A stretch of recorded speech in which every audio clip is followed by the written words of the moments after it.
política. Bueno, seguimos con esta cobertura con nuestros invitados, el doctor Ricardo Israel y Juan Antonio Blanco. Juan Antonio, estabas en el uso de la palabra refiriéndote al hecho de la cumbre, a lo que había dicho el doctor Israel. Sí, quería apoyar lo que él dice, porque por mi experiencia diplomática, lo que sucede es que hay veces que hay una iniciativa que tiene sentido en un momento dado por el objetivo que pretende lograr, pero que no se logra, se frustra y después, sin embargo, se hereda una maquinaria institucional burocrática que se repite como en ciclos cada cierto tiempo y donde hay burocracias que tienen intereses personales en que esa fantasía se mantenga. Cuando se estableció la primera cumbre era con un objetivo específico, lo estableció Clinton, era crear un área de libre comercio. Cuando eso fracasó, muchos países escogieron buscar soluciones de libre comercio bilaterales con Estados Unidos, le fue muy bien. Los que no quisieron entrar en eso les fue mal y otra gente fueron por otras vías. Ahora, en este momento la pregunta que yo me hago es, ¿ese era el tema principal o ese es el tema que planificaron hace un año para hablar de eso? Cuando tenemos a los rusos que ayer declararon que se van a meter en Nicaragua porque han sido invitados a tener presencia militar en Nicaragua. Ese no era un tema para que la cumbre lo tratara. Cuando el narcotráfico está andando por todos lados y cambian al señor Haruchev, un operativo del GRU de Rusia, por un marín en los Estados Unidos, ¿por qué lo cambian si ese tipo estaba moviendo cocaína de Bolivia por toneladas a África? Entonces, tenemos una Rusia metida en el hemisferio, metida con los narcos del hemisferio, metida con Cuba y con Venezuela. Eso no son problemas para tratar en la cumbre, para llevarnos bien. Mire, pero usted mencionaba antes el caso de AMLO en México. Y eso es el mejor ejemplo de lo que está ocurriendo en el día de hoy, porque este desafío antes para cualquier país a Estados Unidos era un problema. Y AMLO le va a salir gratis por la sencilla razón de cuán necesario en México y el mismo por el tema de la inmigración. Fíjense que hace algunas décadas Estados Unidos era capaz de mostrar una voluntad y un liderazgo. La culpa no solo de Estados Unidos, es una culpa compartida.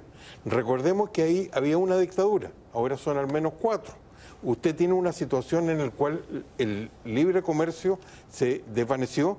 China era un actor marginal y hoy día absolutamente central. Si lo convocara hoy día China a Latinoamérica, que participa muy poco todavía en el proyecto de la Ruta de la Seda, nadie le haría a los chinos lo que le acaban de hacer a Estados Unidos. Ahora bien, Estados Unidos no cedió a la presión de AMLO y otros dirigentes latinoamericanos y no aceptó finalmente, no invitó finalmente ni a Venezuela, ni a Cuba, ni a Nicaragua. Aplauso.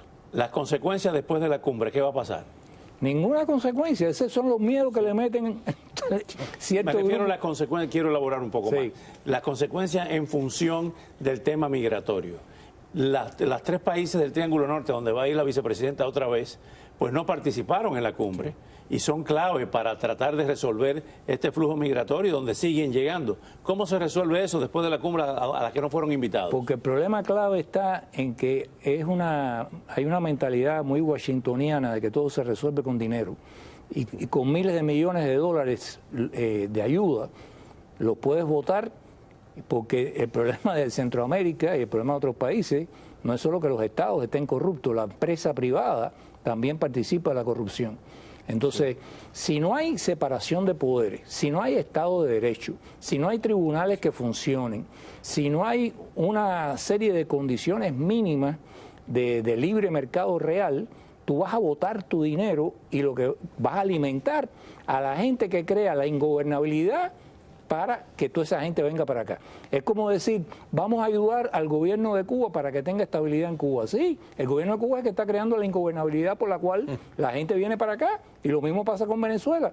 Entonces es un problema conceptual de no entender que en el fondo, si tú quieres buena gobernanza democrática, tienes que poner el dinero en crear un sistema de justicia, de derecho, de instituciones sólidas que funcionen, sin lo cual vas a botar tu dinero, porque se van a apropiar de él las mafias locales y los empresarios corruptos y no va a crear la necesaria bonanza para que la gente no venga para acá.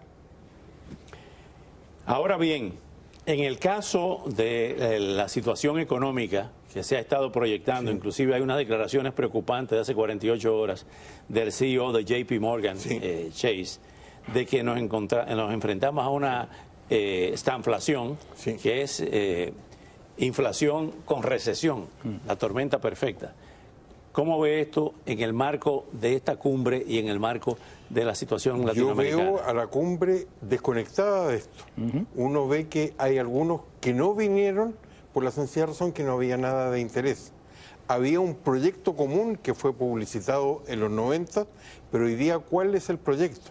Fíjese, en general, Latinoamérica le pidió a Estados Unidos que no se involucrara y realmente no supimos qué hacer porque todo empeoró en lo económico y en lo político con la llamada falta de observancia de Estados Unidos. Pero también Washington parece no mirar en Latinoamérica otra cosa que no sea inmigración ilegal y drogas. Ahora, ¿qué ocurre? Que Latinoamérica está desaprovechando, así como desaprovechó la oferta de los 90, otra gran oportunidad.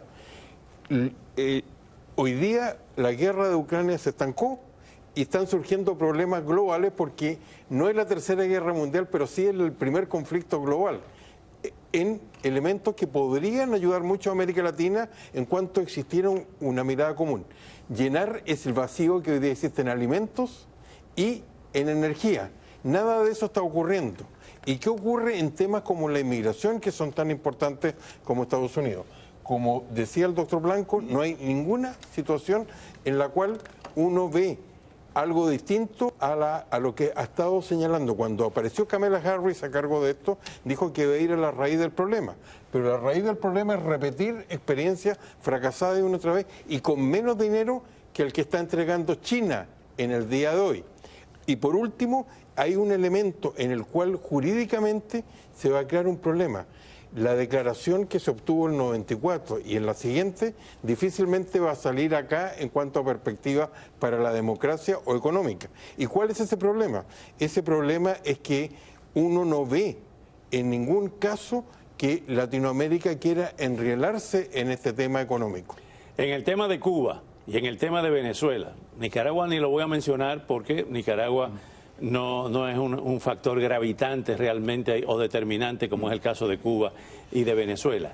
Ahora bien, luego de esta especie de decisión de que no vinieran y a que ha provocado hasta ahora el atrincheramiento, tanto de Maduro como de la dictadura cubana, por lo menos retórica, ¿cómo se compagina eso o cómo se explica, por otra parte, las negociaciones que quieren que se reanuden en México entre la oposición y el gobierno de Maduro, y por otra parte las medidas que se empiezan a aplicar hoy pudiéramos decir, de facilidades para Cuba y Estados Unidos? Elegía a la incoherencia. Evidentemente, dentro del Departamento de Estado, dentro del Consejo de Seguridad Nacional, en la Casa Blanca, cohabitan distintas visiones de la realidad latinoamericana y de lo que hay que hacer. El problema de si venían o no venían, si eran invitados o no, yo dije irónicamente aplauso, porque bueno, bastaba con aplicar la Carta Democrática para saber que no podían venir. Este club no es de ellos, que vayan a otro. Este club no es de ellos. Ahora, la otra cuestión es, ese anuncio de los médicos, a mí me preocupa, porque dice que Pajo se va a encargar. Bueno, Pajo tiene todavía pendiente un juicio en la corte, en el 11º circuito del distrito de Washington, por corrupción, por tráfico de médicos cubanos. Entonces vamos a esperar primero a que se clarifique esa situación, o le van a encargar a Pajo que busque médicos cubanos a través del gobierno cubano, los trafique dándole el 20% de su salario y los mande para México. Esas son las cosas que hay que clarificar, porque suena muy bonito. Vamos a mandar mucha gente, médicos a todas partes. ¿Y quién se va a encargar de eso? Pajo. Bueno, quiero ver quién se va a encargar en Pajo de eso. Pero el potaje sigue hirviendo, entonces. Sí. Y gracias por venir esta noche. Gracias por la invitación. Muchas Al regresar, entra en escena en horario estelar la comisión que investiga las